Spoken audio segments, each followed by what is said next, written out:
Hello everyone, in this video we're going to be looking at the vasculature of the head and neck video. This resource is brought to you by Scrubs, which is the student collaborative resources for understanding and Brody success. My name is Bryce Pugh and I'm in the class of 2027. So I'll begin with the Scrubs mission statement. Scrubs is a student-driven initiative that aims to develop supplemental resources for current and future cohorts that will pass through Brody. Members of Scrubs participate in a variety of subcommittees working to create resources for students by students. These resources aim to offer unique perspectives from students that have walked in the same shoes, developing resources that we wish we had been exposed to during our time in the course. The hope is that this organization will become a staple of the Brody student body, exemplifying the unique collaborative community that Brody offers. If this is a mission that aligns with your goals, and you have the desire to help those that will come behind you, as well as the goal to leave your mark on Brody as a whole, we invite you to join the team. And as always, we'll begin with a quick disclaimer. The resources that are included in this document are made by students, not the faculty. As such, there's possibility for errors in our development, although this is mitigated via a team approach to development with multiple stages of vetting. If there's a contradiction with the coursework presented within your course, please go by the course documents. Additionally, Scrubs aims to supply supplemental resources. However, these are in no way a replacement to the instruction of the Brody faculty. Use these resources as a supplement, but not your primary source for course material. And so getting started with vasculature, we're going to look at the branches of the aorta first. And so to give a quick overview, this is going to be where your heart is. So your heart is going to pump blood everywhere in your body. And so blood is going to leave the heart, all of your blood is going to leave the heart via the aorta. And the aorta is this huge vessel that's going to come up, arch, and then run down. And so at the arch, you're going to give off three branches that are going to supply your upper body. The aorta here, the descending aorta, is going to continue down and supply the entire trunk and lower part of your body. And so looking at the branches of the aorta, one thing we want to keep in mind is that it's asymmetrical. So on the right side, we're going to have one branch. On the left side, we're going to have two branches. And the main branches that we're going to look at here, we're going to have some blood supply to our upper limb, and we're going to have blood supply to our head and neck. And so on the right side, we're going to have one big branch, which is the brachiocephalic trunk. The brachiocephalic trunk is going to come up and split into our right subclavian artery, which is going to go and supply all of the arm, and then it's going to go and be our common carotid artery, which is going to go up and supply part of the head. On the left side, we're not going to have the brachiocephalic trunk, so the common carotid and the left subclavian are going to come directly off the arch of the aorta. And so we'll look at these a little more, but the subclavian, I want to point out, it's going to pass through here, and we're going to divide it into three regions based on where the anterior scalene muscle is going to overlay it. So we're going to have a medial region, a posterior region, and a lateral region. And so here's a quick sketch that I've drawn just to give you a way to draw this and remember all of the branches and their relation to each other. And so I've mostly drawn it on one side because it's going to be pretty much the same, but on the right side, we have our brachiocephalic trunk, which then bifurcates to our right common carotid artery and our right subclavian. And so I'm going to draw everything else on the left. So over here, our left common carotid comes directly off the arch of the aorta, and then we have our left subclavian, and we also continue down to the descending aorta. But the left subclavian is going to come up, and its first branch is going to be the vertebral artery. And so all of this is going to be part of our medial section. So this is our anterior scalene muscle. We have our posterior section, lateral section, and medial section. In the medial section, we're going to have three main branches. So our vertebral artery is going to come up and travel through our transverse foramina, which I'll show in the next slide. It's going to be your upper six cervical vertebrae are going to have these transverse foramina on the sides. And so this is going to run up between those holes in your vertebrae. It's going to travel through the foramen magnum, which is the really big hole at the bottom of your skull, and go to supply the brain. We continue, we're going to have one branch that's going to go down towards the abdomen and the thorax, and that's going to be our internal thoracic artery. And this is going to be a big one next chapter too. But the internal thoracic artery can also be known as the internal mammary, and you'll start to see that a lot of these branches have different names that clinicians use, like the brachiocephalic can be innominate, the internal thoracic can be internal mammary, but we're going to say internal thoracic here. Also in our medial region, we're going to have our thyrocervical trunk. And so thyrocervical is going to come up and it's going to split into a few branches. So we're going to have our transverse cervical and suprascapular arteries. they're going to run kind of posteriorly. And when we look at the organization of the neck, these are going to have a special relation there. But you might recognize suprascapular. That's going to be from the Army versus Navy on the suprascapular region of your body. And then over here, we're also going to have our inferior thyroid branch. And so we'll see a superior thyroid branch later, but our inferior thyroid branch comes off our thyrocervical branch. And so this, I also want to point out, it gives off another smaller branch, which is going to be our ascending cervical, which, as you can guess, is going to ascend the cervical region of the neck. Once we get deep to our anterior scalene muscle, we're going to have one branch. This is going to be our costocervical trunk. And so that's going to travel up here, and it's eventually going to give off a smaller branch, which is deep cervical. It has a couple minor ones, but that's the main one we want to know. And so we have costocervical trunk, and I like to distinguish that from thyrocervical, as costocervical, it costs money to see this branch, so it's hidden behind the anterior scalene. And then lateral, we're going to have our dorsal scapular branch. And so now let's look at the subclavian artery first. We'll look at all the other main branches later, but this is from the right side. The brachiocephalic trunk is going to come up. It's going to give off our right common carotid, which will run up here, and our right subclavian. And so you can see our vertebral artery is going to run up here and travel through these transverse foramina up and to supply the brain. And so we're also going to have our internal thoracic is going to run down. We have our thyrocervical trunk, which is going to give off a couple branches to the thyroid, to transverse cervical, suprascapular, stuff like that. And so you can see how these branches are going to affect. And the costocervical trunk, you can see it has a couple different things. The deep cervical comes off of it, but this is where we're looking at with that. And so now let's look at the common carotid artery. And so when looking at blood supply to the brain, we're going to be supplied by two things. And so one is going to be our vertebral arteries that we pointed out. And then our common carotid artery is going to come up, and anytime you see common, that implies that it's going to bifurcate. So the common carotid is going to come up and bifurcate into an external branch and an internal branch. The internal branch is going to go up to help supply the brain. The external branch is going to supply a lot of the neck and face. And so let's look at the common carotid artery here. So this is the right common carotid. It's going to come up and split. The internal carotid, we're not really going to see any branching. We're just going to go straight up to the brain. It has a couple minor branches later, but in this region, we're only looking at the internal carotid. The external carotid, however, is going to have a lot of branches. So you can see all of these coming off here. And so I'll point those out on the next slide. But I want to point out the internal carotid artery, when it comes up here, it's going to travel through the carotid canal, and that's how it's going to enter the brain. And so our common carotid artery, this is just a simplified drawing that I've done, but it's going to come up and it's going to bifurcate into our internal carotid, which is going to travel through the carotid canal into the middle cranial fossa to supply the brain. The external carotid is going to come up and give all these branches in the neck and lower face and upper face. And so I also want to point out, at this bifurcation, there's this unique anatomical spot. And so this is the location of the carotid body and carotid sinus. And so a lot of the time you're not really going to be able to see this on a cadaver, but sometimes you can kind of see a spot there. But you want to keep in mind that the carotid body is going to be important for producing chemoreceptors, and the carotid sinus is going to have presoreceptors. And what these are going to do is they're going to help regulate cardiac output and heart rate. And so I like to remember which one does which, because I think of your sinuses. You can feel pressure in your sinuses in your face. And so your carotid sinus does presoreceptors. Another way I've heard this is carotid body for chemoreceptors. You have C after B, so whatever helps you there. But so our external carotid, it's going to come up here. It's going to give off a superior thyroid branch, and that's going to go to the thyroid, obviously.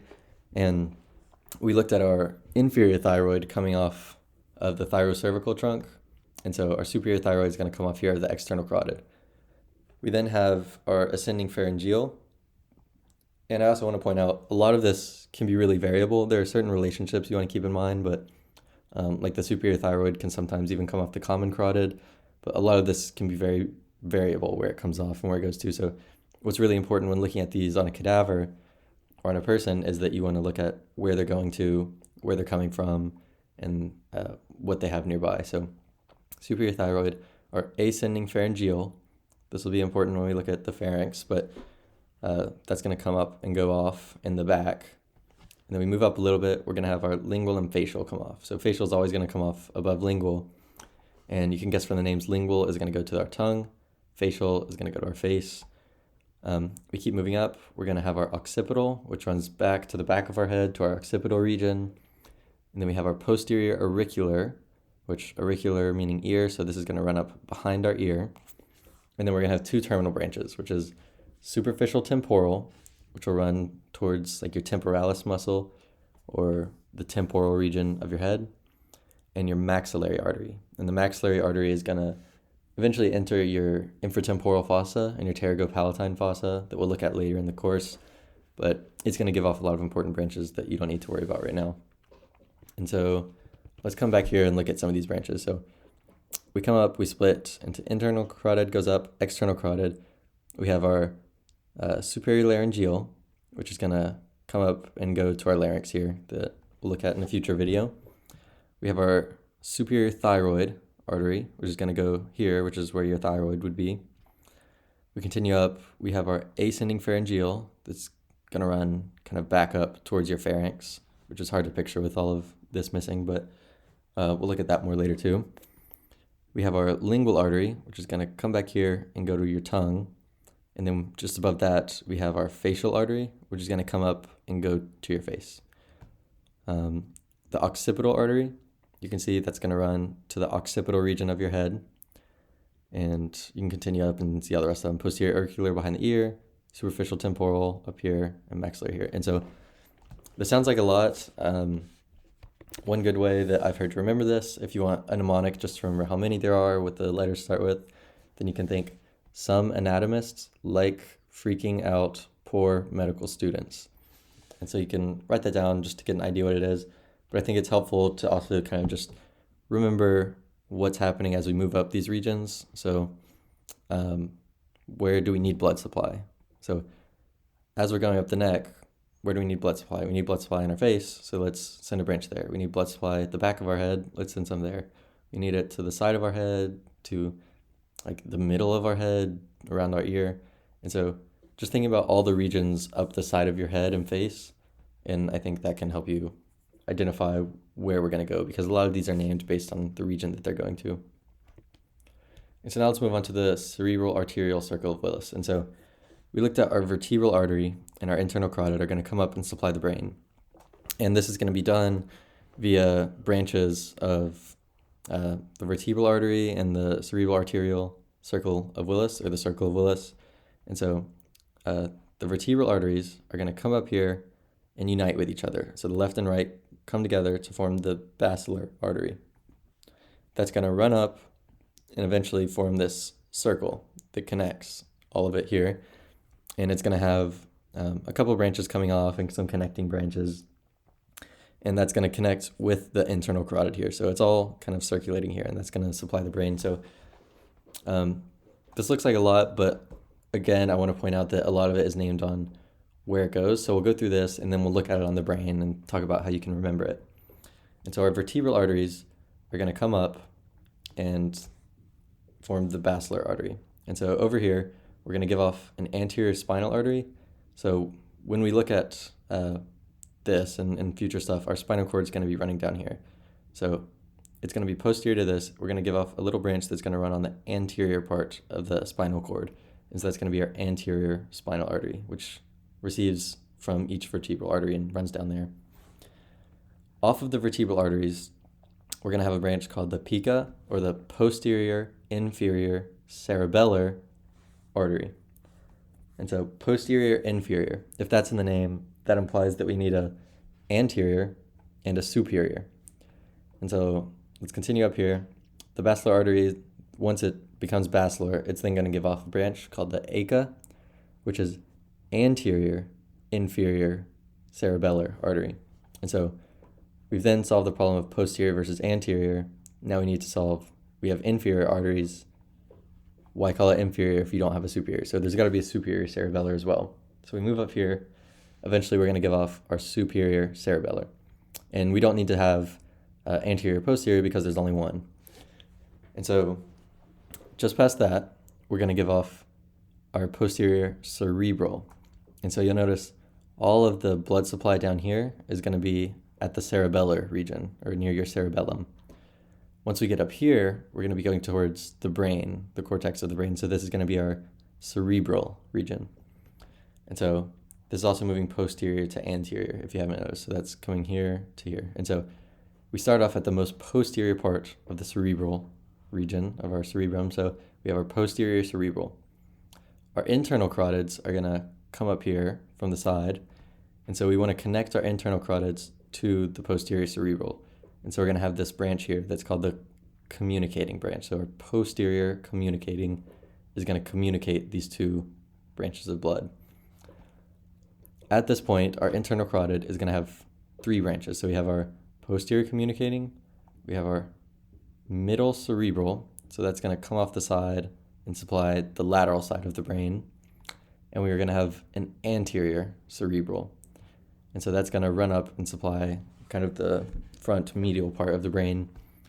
And so you might be thinking, why is this not anterior communicating? And that's because it's not communicating anything. So it's going to be running up here and just do its own thing. But we're going to connect these two because we want to have this circle of flow. And so this little tiny branch up here is going to be our anterior communicating branch. And so anytime you see two main branches connecting, that's where you're going to have communicating. So this is not communicating because it's not connecting anything. Right here is communicating. Right here is communicating. We want to differentiate. Let's name it posterior, anterior. We have anterior cerebral, middle cerebral, posterior cerebral, and then the same things here. And so I also want to point out just very quickly, there's a couple anatomical relationships of the nerves to these structures.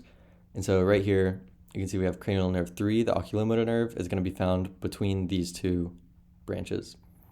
And then cranial nerve 6, the abducens nerve, is going to be found just posterior to the ACA, typically. And so I want to point this out real quick. Typically, all this stuff is considered the posterior, or blood supply to the posterior aspect of the brain. And this is anterior aspect. So we have our vertebral arteries come together, anterior spinal, pica, ACA. There's a couple minor branches that go to the pons, the pontine arteries, but we don't need to worry about that right now. We have our superior cerebellar, and then our posterior cerebral. So once we get here, we go to the brain. So we have posterior cerebral to the back of the brain, posterior communicating, internal carotid is going to come in here. We have middle cerebral to the lateral brain, and then we have anterior cerebral to the anterior part of the brain. So we need one to each part of the brain, and then our little tiny communicating branch. And so here's what it's going to look like on the real brain. And so I'll try and point these out quickly. And sometimes in removal, the vertebral arteries can get ripped off. So if you don't see those, keep in mind you're not going to see things like the pica that come off of it. And so we have our vertebral arteries coming up here. And you can see coming off of those down here, there's going to be this squiggly artery. That's going to be our pica right here. It's going to give off a little branch that's kind of hard to see. Those are going to come down and run down the anterior spinal cord. That's our anterior spinal. We join to form the basilar here. And then we're going to have a little branch right here and a little branch right here. And so that might be confusing. You can see here, there's going to be all these little ones here. This labels the one just past it as the labyrinthine artery. You don't need to know that. So just know the ACA is going to be right here. And so this is right here. This is the abducens nerve. And so the ACA is going to be coming off right next to that. But it comes off once it's the basilar artery. The pica comes off as a vertebral artery. So let's run up here. And this isn't the best picture because it all kind of gets squished right here. But you can see right here, this branch that my mouse is following, this is going to be our superior cerebellar. And so you can see right here, this is our cerebellum. So all of these branches are cerebellar at this point. So our superior cerebellar, just past it, you can see a little better on this side. This is going to be our posterior cerebral. And so between those two, we have this nerve coming off, which is going to be our oculomotor, or cranial nerve 3. And so this, again, isn't the best picture. We can look at it here. So we have our superior cerebellar, posterior cerebral. Between them is our oculomotor. Right here you can see the opening of our internal carotids, and so there should be a branch that runs up and connects those two, and that's going to be our posterior communicating. Our middle cerebral is going to run out to the side here, and then we're going to give our anterior communicating, which is going to run behind here and run up between this middle part here. And so you can see these big trunks here. That's going to be our optic chiasm. So this is our optic nerves, and this is where they cross over for the left side to go to the right side of the brain and the right side to go to the left side of the brain. And so that's going to run up behind it. And you can see the little tiny anterior communicating. You can't see that here. And so once the brain is removed, this is what it's going to look like in the skull. This still has the meninges, so you might remove that, but you can see the remnants of the optic nerve, as well as your internal carotid artery that comes up here. And sometimes the vertebral arteries and some of the basilar artery can end up stuck in here too. So be sure to check out these relationships as well as these.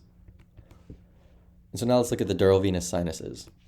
And so dural venous sinuses can be a challenging topic to understand and visualize. And so let's preface it a little bit with the meninges. And so when looking at the spinal cord and the brain, we know that there's going to be these protective layers, which are our dura mater, our arachnoid mater, and pia mater.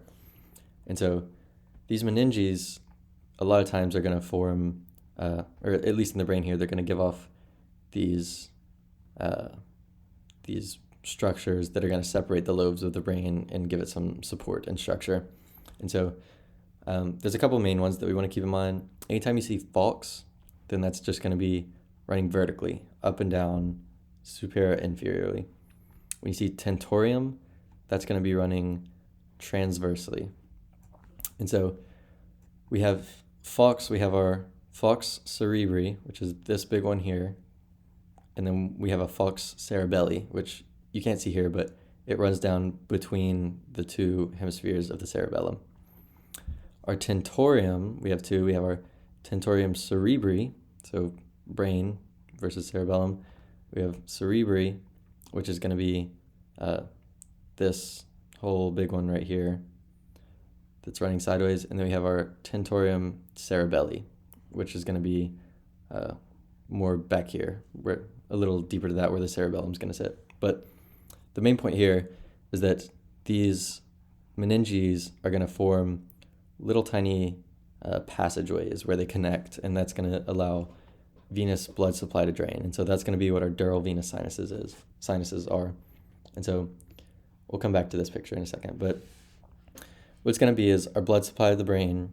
Normally, throughout all of the body, veins typically tend to follow arteries.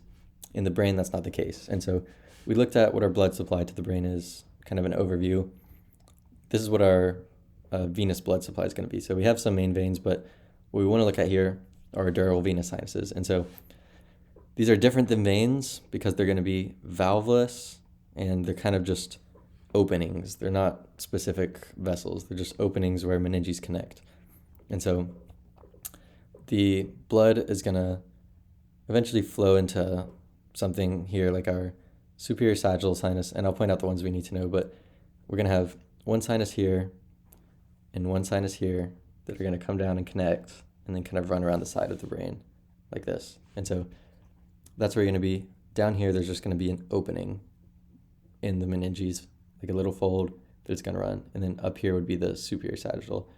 Those are going to run back here and meet, and then kind of run sideways and along here. And so here's just a simplified drawing of the main ones we need to know. So we have our superior sagittal, we have our inferior sagittal, and so those make sense. Those are going to be in our sagittal plane. The superior sagittal is going to come down and drain into the confluence of sinuses, and this is going to be where a lot of them are going to connect. Our inferior sagittal is going to come down, and it's going to have this straight section, which is going to be known as the straight sinus. And so that's also going to drain to the confluence of sinus. And the confluence of sinuses is going to extend out transversely, laterally on each side as the transverse sinus. It's going to continue out and then eventually become kind of like an S-shaped squiggly, and that's going to be the sigmoid sinus, which will then go to the internal jugular bulb that's going to drain into the internal jugular vein. And we'll look at veins in a second, but there's a couple things I want to point out here is that emissary veins connect to the external skull, which is valveless. And basically what this is saying is that allows for pathogens to get into the brain through passageways like this, is that there's no valveless and there's just connection to the external skull and stuff like that. And so if you have brain surgery and you open the scalp, then pathogens from the external skull can get into the blood supply and into the brain. And so also cerebral spinal fluid gets reabsorbed into the blood supply right here via arachnoid granulations, and I'll point those out. But so now let's go back and look at these. So our superior sagittal sinus, inferior sagittal sinus goes into our straight sinus at the confluence here, or right here.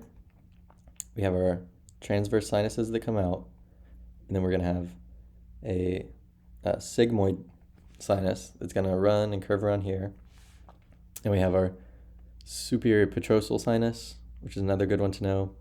You have a couple other major ones that are like sphenoparietal at the lesser wing of the sphenoid bone, and those are going to drain into some places like the intercavernous sinus or the cavernous sinus that we're going to look at a lot later. And so I want to point out here, this is our dura.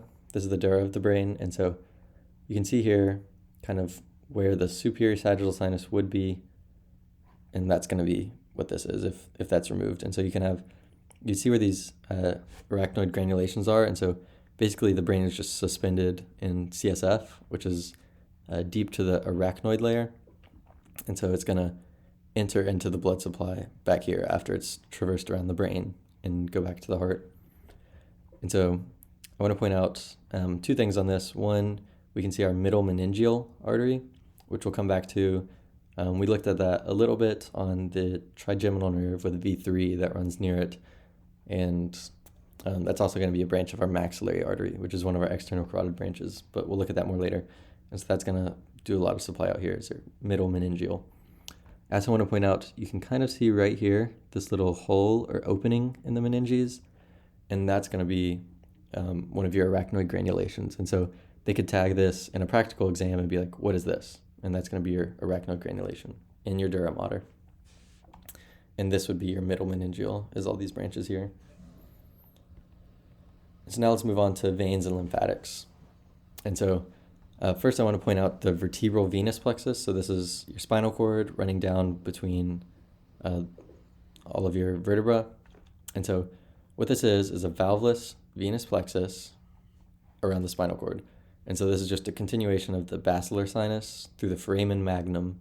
And so that's going to run down and just continue down the spinal cord. So that's just a continuation of previous stuff. And the only reason we point this out is because it can be really significant for cancer metastasis back up to the brain. Because, again, we don't have valves, and it just creates a direct passageway for it to spread. And so looking at venous drainage of the head, it's a lot simpler than the arterial supply. We're going to have a couple main ones that we want to look at here. So we're going to have our internal jugular and our external jugular are the main ones running down the neck. So our internal jugular, you can see, is this huge one right here that's coming from the brain. So all of the sinuses are going to drain here. You can see the sigmoid sinus that's going to go into our internal jugular vein, which is going to run down here and eventually end up back at the heart. And so our internal jugular vein is coming from the brain via the jugular foramen. And so that's going to be running with the internal jugular artery too. And so our external jugular, we're going to receive supply. So you can see here, we're going to receive supply from two main branches. One is going to be our retromandibular branch, which is going to be coming from retromandible, behind our mandible. And then we're going to have one from the other side. So that's going to be our posterior auricular, so from behind our ear. So we want one from this side, one from this side. And then just think about the names are going to be named for the region. And so those are going to come together, run down as the external jugular, and join our subclavian vein. So our subclavian vein is coming from the arm. It's going to go across, get joined by the external jugular, and then get joined by the internal jugular, And at that point, it changes names to the brachiocephalic vein. And so that's going to be our right brachiocephalic. And that's going to get joined by our left brachiocephalic to form our superior vena cava, which gives all the blood supply from the upper body back to the heart. And so you can see here, our right subclavian gets joined by our external carotid, continues, gets joined by our internal carotid, and then becomes our brachiocephalic, which is going to go back to the heart. And then quickly, we want to look at lymphatics. We don't need to know this in too much depth, but I want to point out that we have superficial lymph nodes and we have deep lymph nodes. And so the order of passage is going to be, we're going to go from superficial to deep, and then they're going to just be named more for the region that they're in. So we have occipital at the occipital region. What's some other ones? We have like submental at our submental region. And so those are all just named for the region that they're at. And they're going to tend to follow veins. So those are all going to come down here. And then two really important things we want to point out is that all of these channels are going to form vessels eventually, and they're going to drain back into venous blood supply. And so they're going to drain into the point where the internal jugular vein meets the subclavian. So right here, it's going to join that. And so it's going to be a little bit different on each side, because on our right side, we get lymphatic supply from our entire right arm and kind of this upper right portion of our body. On the left side, you get supply from your entire lower body and like your entire left half and your right lower body. And so on the right side, it's going to be a little smaller, obviously, because it doesn't do as much. And so that's going to be our right lymphatic duct right here. You can see those are all going to converge here. And that can be challenging. Most of the time, you're not going to be able to see that in a cadaver. On the left side, all of this blood supply from all over our body is going to be coming up, and you'll look at in the thorax and abdomen, you'll see we have our thoracic duct, which is going to come up and then enter right here and get joined by all of the upper parts. So our thoracic duct is going to enter right here, and you can usually see this on the body, or you should be able to see this. So I would make sure you find this in the cadaver lab. And then finally, to end the video, we'll look at some clinical correlations. And so the main one for this chapter that we really want to know is going to be cranial hemorrhaging, which can be a result of a head injury or a couple other things we'll look at. And so what a hemorrhage is where you get rupture of a cranial vessel, or of a cranial hemorrhage, rupture of a cranial vessel, and that's going to get blood supply leaking out into one of our layers. So that can be epidural, outside of our dura mater. It can be subdural, deep to our dura mater, but superficial to our arachnoid, or subarachnoid, which is deep to the arachnoid layer, and between that and the pia. And so an epidural hemorrhage, the outermost one, this is going to be between the dura and bone. And the reason that this happens, this is a really important one here, so make sure you know this, is the pterion, which is the suture that connects the four bones on the lateral side of our head near your temple. That's going to be right where our middle meningeal artery runs. And so if that gets fractured, which can happen because the suture is not as strong as the bone, then that can fracture, or that can rupture the middle meningeal artery right here, and that can lead to a epidural hemorrhage. So make sure you know that one. Subdural hemorrhage can happen by cerebral bridging or a tear. And so really you just want to know the region for that. You can kind of see it here, just like what happens to that. Our subarachnoid hemorrhage, you can see here, that's going to be between the arachnoid and pia. And this happens as a result of a ruptured Berry aneurysm in the circle of Willis. And so aneurysms are a lot more likely to happen anytime you have like curves or bifurcations, just because that, I guess, forms a weakness in the vessel. And so here the basilar artery runs up and splits out here to the posterior cerebrals. And so right there's a weakness, and this weak part is susceptible to an aneurysm, and that's called a Berry aneurysm when it's in this specific region. And so you can see here, this is what an aneurysm is you have a blood supply and it just creates this bulge at a corner or something. And so if that busts, which you can imagine it's more likely to bust because it's expanded, then that can just lead to all this blood supply, and that can cause people to bleed out really, really quickly. And so make sure you know these 3 points, especially this one right here.